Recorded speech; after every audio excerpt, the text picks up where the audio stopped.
નમસ્કાર અને સ્વાગત છે. આજે આપણે યોગ વસિષ્ઠના પુસ્તક 4 સ્થિતિ પ્રકરણમાં અધ્યાય 21 થી 28 પર ઊંડા ઉતરીશું. હા, અને આ અધ્યાયો ખાસ કરીને મન એટલે કે ચિત્તની પ્રકૃતિ પર ધ્યાન કેન્દ્રિત કરે છે. બરાબર. આપણે વસિષ્ઠ ઋષિ રામને શું શીખવી રહ્યા છે એ સમજવાનો પ્રયત્ન કરીશું. એટલે કે મન આપણી વાસ્તવિકતા કેવી રીતે રચે છે અને ભ્રમણાઓ ક્યાંથી આવે છે અને છેવટે મુક્તિનો માર્ગ શું છે. ચાલો શરૂ કરીએ આ જ્ઞાન યાત્રા. ચોક્કસ. આ અધ્યાયો ખરેખર જેને કહેવાય ને મનની શક્તિ અને એની જે જટિલતાઓ છે એને બહુ સરસ રીતે ખોલે છે. આપણે જોઈશું કે મન કેટલું શક્તિશાળી છે, સત્ય અને ભ્રમ વચ્ચેનો ભેદ સમજવો કેમ આટલો જરૂરી છે. પછી શરીર પ્રત્યે જ્ઞાની માણસનો દૃષ્ટિકોણ કેવો અલગ હોય છે. અને પેલું દેવો અને દાનવોનું યુદ્ધ એ પણ આવે છે ને. બરાબર. એ આપણા પોતાના આંતરિક સંઘર્ષનું જ એક એમ કહી શકાય કે રૂપક છે. બહુ શક્તિશાળી રૂપક. આ ચર્ચા ખરેખર રસપ્રદ રહેશે. તો શરૂઆત કરીએ રામના એક બહુ મૂળભૂત પ્રશ્નથી. અધ્યાય 21માં આવે છે. રામ પૂછે છે. હે જ્ઞાની ઋષિ, જો મન એનું મૂળ તો શાશ્વત સીમાહીન દિવ્ય શુદ્ધતામાં છે, જે સમય અને સ્થળથી પણ પર છે, તો પછી આ અશુદ્ધિ, આ ભ્રમ, આ બધી ખોટી માન્યતાઓ એને ક્યારેય સ્પર્શી કેવી રીતે શકે? બહુ ઊંડો સવાલ છે. જો સ્ત્રોત શુદ્ધ હોય તો અશુદ્ધિ આવી ક્યાંથી? બરાબર. અને વસિષ્ઠ પણ એ સ્વીકારે છે. એ કહે છે કે આનો પૂરો જવાબ તો જાણે કે યાત્રાના અંતે જ સરખી રીતે સમજાય. અચ્છા. પણ શરૂઆત કરવા માટે મનની પ્રકૃતિ સમજવી પડે. અધ્યાય 21માં જે સમજાવે છે કે મન છે ને એ પોતાના વિચારોથી જ સતત વાસ્તવિકતાને આકાર આપે છે. જેમ પવન સુગંધ ફેલાવે એમ. બરાબર. જેમ પવન ફૂલની સુગંધ લઈ જાય એમ મનના વિચારો આપણા અનુભવને રચે છે. મન જે વસ્તુ પર, જે વિચાર પર લાંબો સમય ટકી રહે, ધ્યાન આપે, એ ધીમે ધીમે એવું જ બની જાય. એટલે આપણી ઈચ્છાઓ, આપણી વાસનાઓ, એ બધી મન પર પોતાની છાપ છોડી જાય છે. ઊંડી છાપ. તો શું એમ કહી શકાય કે મન એક અભિનેતા જેવું છે? અધ્યાય 21માં એવું ઉદાહરણ પણ છે ને કે અભિનેતા પોતાનું પાત્ર ભજવતા ભજવતા અસલી સ્વરૂપ ભૂલી જાય. બરાબર સમજ્યા. મન પણ જાણે આપણને આપણું સાચું સ્વરૂપ ભૂલાવી દે છે અને આ ક્ષણિક ભૂમિકાઓમાં, ઓળખોમાં ફસાવી દે છે. અને આ જેની દ્વિપ્રકૃતિ છે. અધ્યાય 24માં પણ આ વાત આવે છે. એક બાજુ એ પિતા જેવું છે. પિતા જેવું કઈ રીતે? એટલે કે જ્ઞાન અને વિવેકથી આપણને સાચો રસ્તો બતાવી શકે, સત્ય તરફ લઈ જઈ શકે. અચ્છા. પણ બીજી બાજુ જો એ ભ્રષ્ટ થાય, એટલે કે ખોટી માન્યતાઓ, અજ્ઞાન, તીવ્ર ઈચ્છાઓથી ઘેરાઈ જાય, તો એ ચોર જેવું બની જાય છે. ચોર જેવું? આપણી શાંતિ, આપણું સુખ, આપણી સાચી સમજ બધું ચોરી લે અને આપણને ભ્રમણાના અંધારામાં ધકેલી દે. આ મનની શક્તિની વાત તો ખરેખર ગહન છે.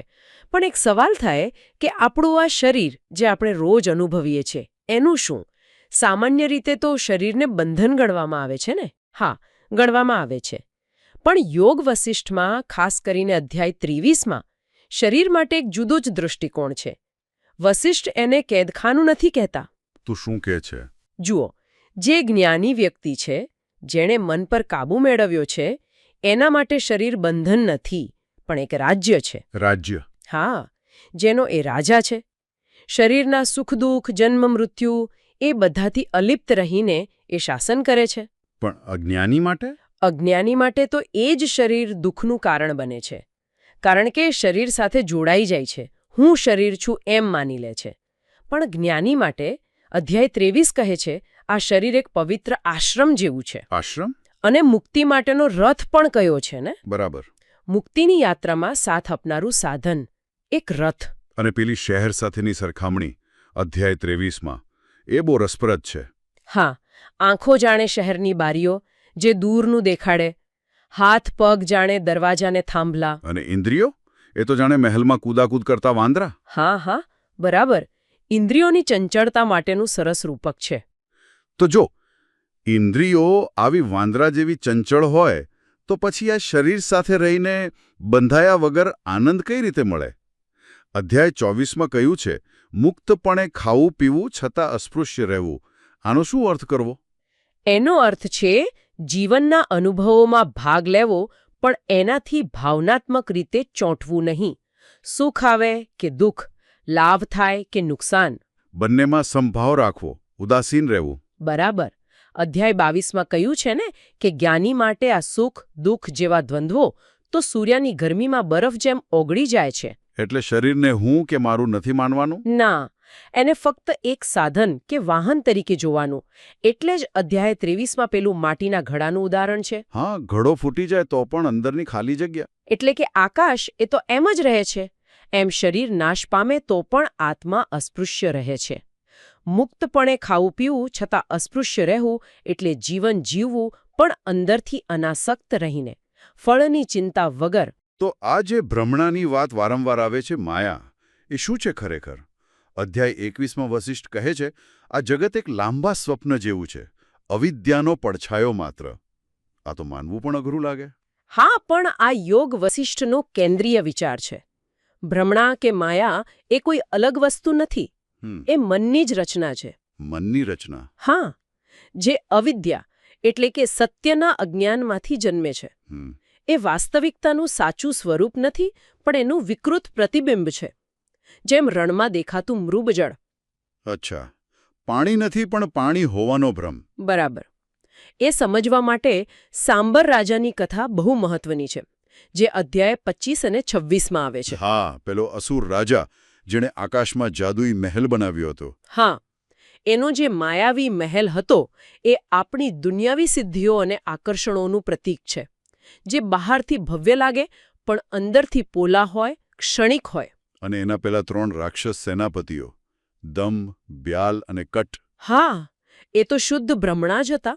અધ્યાય 25માં સ્પષ્ટ કહ્યું છે.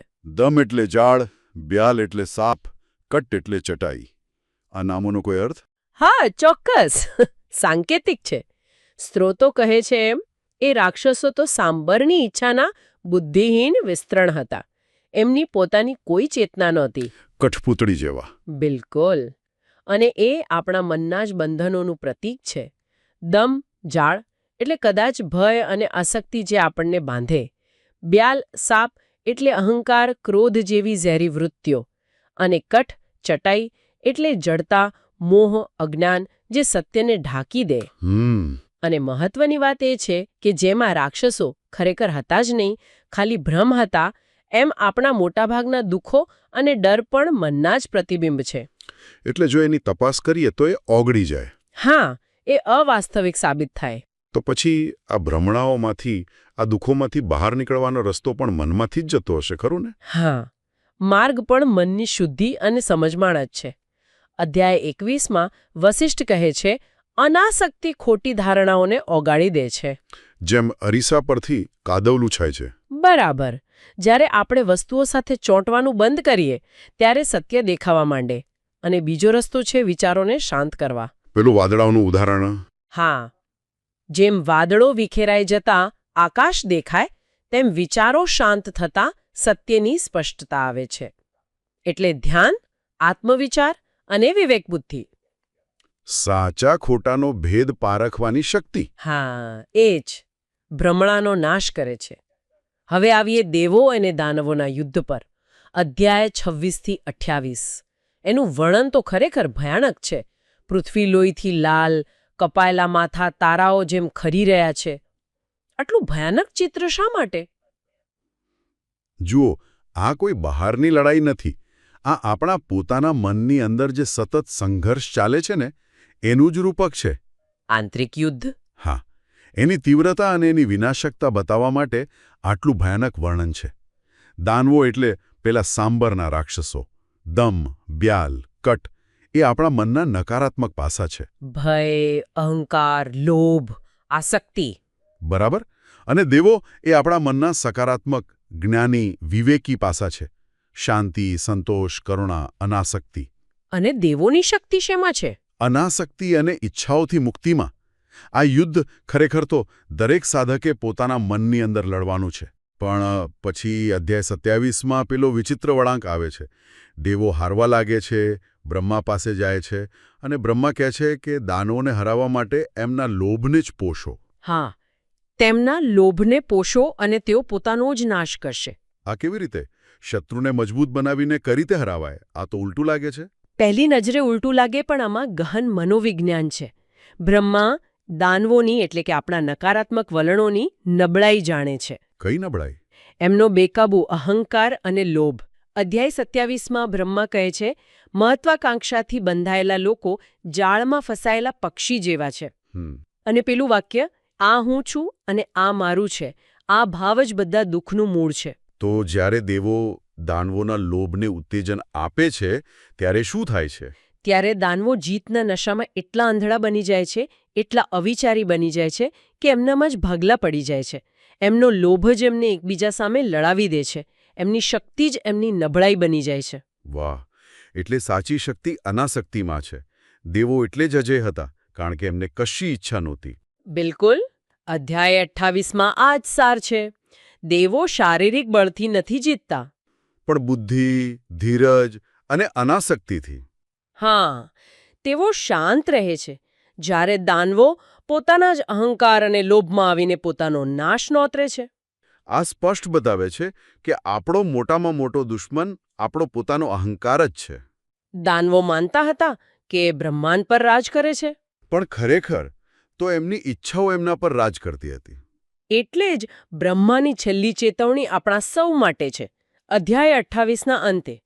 હા, રાક્ષસો જેવા ન બનો, હું અને મારામાં ફસાયેલા. સાચી જીત જગત પર નહીં, મન પર પ્રભુત્વ મેળવવાથી મળે છે. આ સંદેશ તો આજે પણ એટલો જ સાચો છે. ચોક્કસપણે. જીવનની અસલી લડાઈ અંદર જ છે. તો જે વ્યક્તિ આ અંદરની લડાઈ જીતી લે, મુક્ત થઈ જાય, એ ઋષિનું જીવન કેવું હોય? આપણે જોયું કે એ સુખ દુઃખથી પર હોય છે. હા, એના માટે ઉદાસીન હોય છે. અધ્યાય 22માં જ્ઞાનની સરખામણી પૂનમના ચંદ્ર સાથે કરી છે, જે બધી જિજ્ઞાસા શાંત થાય પછી ઉગે છે. અને ત્યાગ એટલે કે અનાસક્તિ એ અજ્ઞાનના પડછાયા દૂર કરે છે, જેથી બુદ્ધિનું કમળ ખીલે. બરાબર. અને મુક્ત ઋષિ પોતાની જાતને કેવી રીતે જુએ છે? અધ્યાય 22નું પેલું રૂપક, માળાના મણકાઓને ધારણ કરતો દોરો.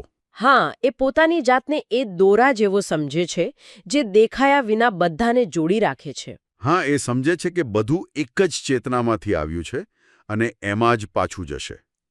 એ આખા બ્રહ્માંડ સાથે એકતા અનુભવે છે. અને આ મુક્તિ સુધી પહોંચવા માટે પેલું ઇન્દ્રિયોનું યુદ્ધનું મેદાન જીતવું પડે.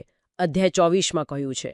આ લડાઈ તો આપણે બધા લડીએ છીએ. હા, રોજ લડીએ છીએ. તો એના માટે શસ્ત્રો કયા? અધ્યાય 24માં 3 મુખ્ય શસ્ત્રો કયા છે. પહેલું છે તર્ક અને વિચાર શક્તિ, જેનાથી ઇન્દ્રિયોરૂપી જંગલી હાથીઓને કાબૂમાં લેવાય. બીજું છે વિવેક બુદ્ધિ, સાચા ખોટાનો ભેદ, જે આપણને સંસારના ઉતાર ચઢાવમાં સ્થિર રાખે, નાવ જેવી. અને ત્રીજું છે જ્ઞાન, શાસ્ત્રોનું અને આત્માનું જ્ઞાન. એ કવચ બનીને આપણને ભ્રમના હુમલાથી બચાવે. અને જે આ શસ્ત્રોથી મન પર વિજય મેળવે, એ જ સાચો રાજા છે. અધ્યાય 24નું છેલ્લું વાક્ય યાદ રાખવા જેવું છે. જે પોતાના મન પર શાસન કરે છે, તે કોઈપણ ધરતીના રાજા કરતાં વધુ ધનવાન છે. કારણ કે સાચી સંપત્તિ અને શક્તિ અંદર છે, બહાર નહીં. બરાબર. તો આ આખી ચર્ચાનો સાર શું? યોગ વસિષ્ઠના આ અધ્યાયો શું કહે છે? સ્પષ્ટ છે કે મન જ બધું છે. હા, એ જ વાસ્તવિકતા બનાવે છે, એ જ ભ્રમણા રચે છે. અને એ જ મુક્તિનો દરવાજો પણ ખોલી શકે છે. પિતા પણ બની શકે અને ચોર પણ. બિલકુલ. અને ચાવી છે અનાસક્તિ, વિવેક બુદ્ધિ અને પોતાના મન પર સતત જાગૃતિ રાખીને કાબૂ મેળવવાનો પ્રયાસ. દેવો અને દાનવોની કથા એ જ યાદ અપાવે છે કે લડાઈ બહાર નથી, અંદર છે.